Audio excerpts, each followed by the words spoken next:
How to log into Maps and see your timeline. In order to log into your Google Maps timeline, you must use the Google Map mobile app. So make sure to go to your app store. You could install it, or in some devices you have a built-in or it's already installed. So just want to make sure to go ahead and type in Maps on the search bar. There you go. This is the one. So locate the maps and select the open button. Now you could sign in using your Google account as well. If you're not signed in, you will be able to see the prompt at the very bottom.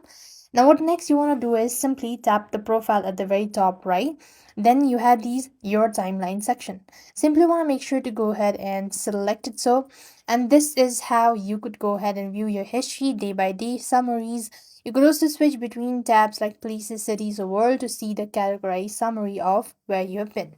So this way you're supposed to log in to Maps and see your timeline. So with that, we've completed our steps. Thank you for watching. See you in the next video.